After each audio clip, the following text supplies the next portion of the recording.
Have you ever stopped to think about what stories might be hidden right under your feet? Well, today, we're going to dive into a fantastic archaeological puzzle from one single piece of land in Arkansas, a place that holds, get this, 12,000 years of human history. Okay, so picture this. You're walking across a field and you find an ancient stone tool.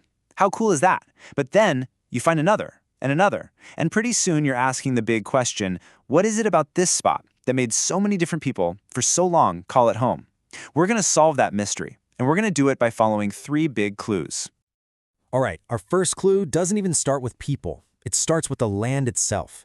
See, the reason all this stuff is packed into one area is because this landscape for thousands of years was pretty much the perfect place to live, a true land of plenty. Now, to really understand why, there's a key idea we need to know, and it's called an ecotone. Basically, an ecotone is a transition zone right where two totally different ecosystems meet. And these places are absolute ecological hotspots. So what's so wild about this particular spot in Arkansas is that it's sitting right on the edge of two major ecosystems. You've got the flat, super fertile Mississippi Delta to the east, and then to the west you've got the forests of the Arkansas timberlands. If you lived here, you literally had the best of both worlds right on your doorstep. And living in an ecotone like this gave you some incredible advantages. I mean, think about it. With resources from both the river and the forest, you had amazing food security. If the nut harvest in the woods was a bust one year, no big deal. You could just rely more on fishing. That kind of stability made the area a total magnet for people looking to settle down for the long haul. Oh, and let's not forget the water. Waterways like Bayou Bartholomew, they weren't just for drinking or catching fish. Nope. They were the original superhighways. They were the arteries that connected communities, that allowed for trade and communication. It's like the land itself was putting up a giant neon sign that said, "This is the place to be." So that perfect location leads us straight to our second clue. The reason there are just so many artifacts is because of the sheer depth of time we're talking about. This isn't the story of one little village. It's the story of hundreds and hundreds of generations. 12,000 years. Just let that sink in for a second. That is an almost unimaginable amount of time for people to be continuously living in one area, with each and every culture leaving their own unique mark on the landscape. Now, archaeologists break this huge stretch of time down into different periods. You start way back with the Paleo-Indians at the end of the Ice Age, hunting mammoths. Then you get the Dalton people adapting to a whole new world. Then comes the long Archaic period.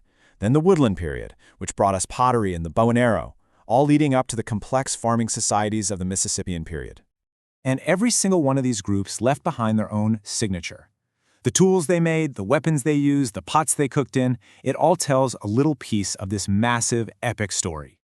And this table is such a great way to see it. Projectile points are basically little time capsules. Their shapes changed over time in very specific ways. So a big, heavy point, like a big sandy, that was for a spear, thrown with a tool called an atlatl, way back in the Archaic period. But a tiny, delicate little point like a scalern or a nodina, that's an arrowhead from much later. So when you find all these different types in one field, boom, you're looking at thousands of years of history all mixed up together. And hey, it's not all about weapons either. When you find something like a grinding bowl, it gives you this incredible window into what daily life was like. This wasn't just some hunting camp. This was a home, a place where families were grinding up nuts and seeds, cooking meals, and just living their lives year after year. So, we've got the perfect landscape and this huge, epic timeline. But that brings us to our third and final clue, which answers the one question you're probably all asking. Exactly. If all this amazing history was buried underground for centuries, what on earth happened to suddenly bring it all to the surface? Well, the answer is modern agriculture. After World War II, farming in this part of the world just exploded. Huge areas of forest were cleared. They started using these massive, deep plows that just churned up the soil.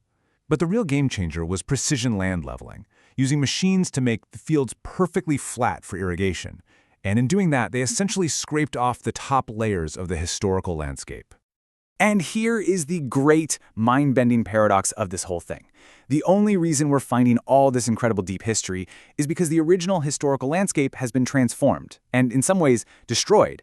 The very same machines that wiped away the ancient forests became these unintentional archaeological engines, just popping millennia of buried secrets right up to the surface. So, we've solved the mystery. We know why the artifacts are there and why they're showing up now. So what does that mean for us? It means that this new knowledge comes with a really profound responsibility. It means we have to become guardians of this past. Now here is the single most important thing to get. To an archaeologist, an artifact by itself is just an object. Its real power, its real story, comes from its context, exactly where it was found, how deep it was, what other stuff was around it.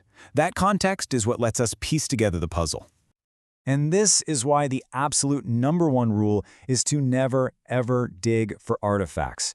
Even if you have the best intentions, digging without scientific methods completely destroys that precious context. It's like ripping a page out of the only copy of a history book. The real story is just lost forever. So what can you do? You can be a steward of the past. If you find artifacts, that's amazing, but don't dig for more. Instead, partner up with the pros. Report the site to the Arkansas Archaeological Survey. When you do that, your discovery stops being just a cool thing you own and becomes a vital piece of scientific data that helps tell the bigger story for everyone. In the end, this one field in Arkansas is just this incredible reminder that history isn't some abstract thing in a book. It's a real, tangible story that's literally written into the land itself, just waiting to be read. And it leaves you with a final thought, doesn't it? What amazing stories might be buried right under your own feet?